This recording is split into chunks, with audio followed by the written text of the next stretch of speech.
Okay, ngayon ang araw ng interview ng anak ko. Umalis siya kanina lang.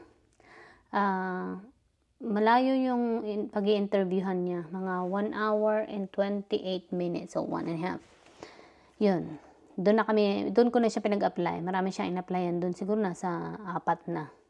Pero isa lang yung tumawag na interview for today. So yun ang pupuntahan niya. Kahapon daw nag-message sa kanya, sabi pumunta daw doon sa office para mag-fill up or mag-sign ng application form. And possible interview na nga din ngayon.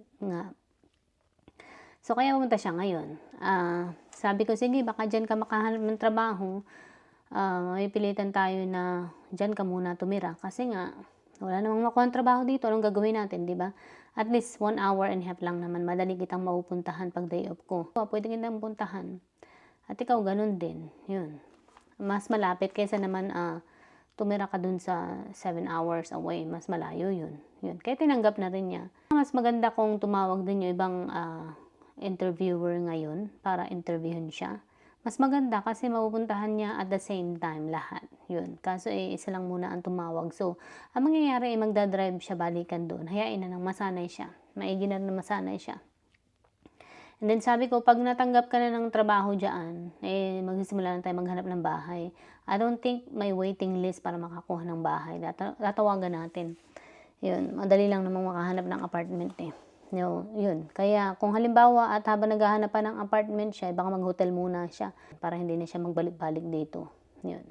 Kahit man lang yung mag 1 year list lang muna siya doon. Tapos pag gusto niya parang bumalik dito, sabi ko sa kanya, ganito ang gawin mo. Dahil nga kailangan mo ng hours, di ba, para makagraduate ka.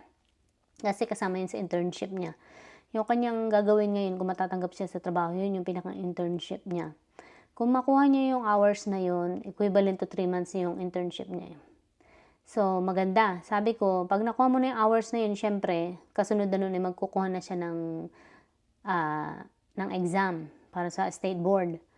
And then, pag nakuha na niya yun at nakapasa siya dun sa state board, sabi ko, pwede ka nang mag-apply ng trabaho dito, yung posisyon na yun. Mag-apply ka habang nandoon ka dun sa lugar na yun dito. Para pag tinawagan ka pag interview, ganun ang gagawin mo, baliktad na ngayon. Ikaw na yung pupunta rito para puntahan yung interview. Tapos, pag napasahan mo yun at tatanggap ka dito din, aalis ka dyan sa apartment mo na yan at lilipat ka naman sa apartment dito. Ganun ang gagawin natin for a while. Sabi ko sa kanyang ganun. Kasi halos naubusan na kami ng maraming options noon. Nung nandito siya, ang inisip naming options sabi ko, dahil nga wala kang makuhang trabaho, applyan mo na lang kahit anong available positions, available job, available fields.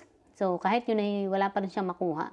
Yan, sabi ko, ayaw din naman. Basta marami namang trabaho dito. Or sabi ko, kahit magtrabaho ka sa McDonald's, sa Jollibee, wala namang Jollibee dito.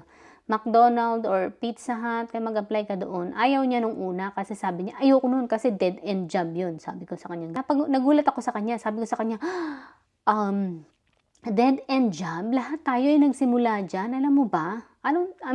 Sa pagkakaalam ko, halos lahat tayo ay nagsimula sa dead-end job, di ba?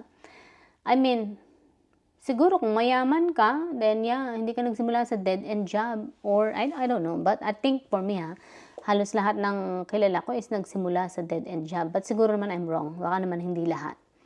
Pero yun nga, sabi ko, sa simula lang naman na mag-a-apply ka sa dead-end job. Sa simula lang yun hanggang sa, kaya nga ganito ang gagawin mo. Pag ikay nagtatrabaho na, pipilitin mong makaipon. Yan ang main goal mo, okay? Yan. Ang main goal mo is makaipon ng pera. Okay, habang nagtatrabaho ka, mag-iipon ka. Habang nagtatrabaho ka, maglalaan ka ng para doon sa ipon. Okay, gumagastos ka pa rin sa mga bills mo. Gumagastos ka pa rin sa mga iba mong gusto. Pero wag mong kalilimutan na maglalaan ng savings, okay? Dahil yan ang kakailanganin mo. Yan ang tatakbuhan mo in case na ikaw ay lumipat uli ng trabaho. Magagamit mo yung ipon mo para magamit mo sa paglipat. Kagaya ng pagbabayad sa mga movers, magagamit mo yung pera na yun para doon. Yun ang dahilan ng pag-iipon. And magagamit mo rin yan para kung sakaling gusto mong mamahinga. Ang ipon ang makakatulong sa'yo. Once you settle to your job, yun nga, ipon pa rin. Hindi mawawala yung pag-iipon. Yan ang sinasabi ko sa'yo. Kaya nga, di ba, naikwento ko sa kanya, pinaalala ko siya kahapon sa kanya yung kahalagahan ng pag-iipon. Sabi ko, 'di ba, kagaya mo, itong kotse mo kasi ay gustong-gusto niya daw yung kotse niya. Habang nagda-drive kasi kami sabi niya, "I love my car," sabi niyang gano'n. Sabi niya wala daw siyang problema sa kotse niya, talagang mahal na mahal niya yung kotse niya. Sabi ko, "Dapat lang kasi alam mo ba ikaw ang bumili ng sasakyan na 'yan. Binili mo 'yan sa sarili mong pera and for that I am so proud of you." Sabi ko sa kanyang gano'n. Alam mo ba sa edad mo na ganyan, walang mga bata na makakabili ng kotse ng ganyang edad. Pero ikaw, nagawa mo. Dahil sa tulong ko din mismo, 'di ba? Kung hindi kita tinuruan na mag-ipon, hindi ka makakaipon ng pera, 'di ba? See, kaya sinasabi ko sa iyo na mahalaga ang pag-iipon ng pera, 'di ba? "Do you think I am right or wrong?" Sabi ko sa kanya gano'n. Sabi niya, "Right." Sabi niya, "Tama ka, ma. Talagang pasalamat na rin ako sa'yo talaga dahil ikaw talaga yung nagturo sa akin na mag-ipon." Talagang tinulungan ko siyang mag-ipon simula nung bata pa siya. Sabi ko sa kanya, "Malaki maiitulong niyan sa'yo. Tingnan mo nakatulong sa'yo, 'di ba? Nakabili ka ng kotse." Si Kay, alam mo ba binilhan pa yun ng kotse ng lola niya kasi hindi siya makabili ng sarili niyang kotse. Lahat provided sa kanya para lang makapagsimula siya ng buhay niya. Pero ikaw, tingnan mo, ikaw nag-provide nun para sa'yo. Yung kotse mo, mostly number one, ikaw. Pero yung bahay at yung inupahan niya noon, yung apartment niya noon, syempre kami pa rin. Pero dahil nga sa GI Bill, yun ang nakatulong sa kanya. Well, kung hindi naman dahil sa amin, hindi siya magkaka-GI Bill, kumbaga. Pero, yun nga, nakatulong din sa kanya. And inipon niya rin naman yung mga sobra-sobrang pera na natatanggap niya doon. So, yun, hanggang ngayon is naipon niya. Marunong pa rin siya sa pera. Kaya sabi ko sa kanya, pag naging marunong ka sa pera, pagdating ng panahon, yan pa rin ang tutulong sa iyo. Yan pa rin ang magsisilbi mong guide. Yan pa rin yung magsisilbi na sasandalan mo para mabuhay ka. At yan pa rin yung magiging magbibigay ng maayos na buhay para sa iyo. Kaya nga sabi ko, pag ikaw ay nag-settle na sa trabaho mo, bukod sa ipon is maglalaan ka na para sa retirement mo, para hindi ka mahirapan, okay? Kaya tingnan mo, malaki na itulong natin sa buhay natin ng pag-iipon, di ba?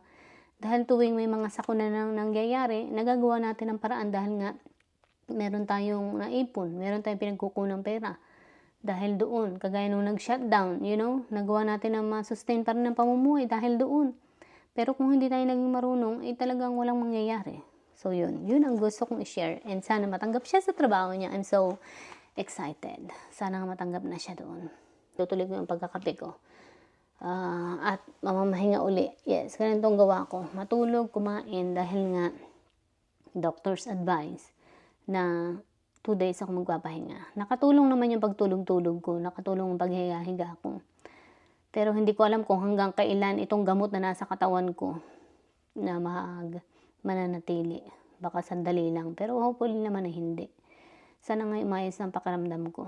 Yun. Ang hirap pala yun, basta, alam mo yung hilo na saglit lang, okay lang pero yung hilo na 24 hours for 7 days, Diyos ko, nakakasuka.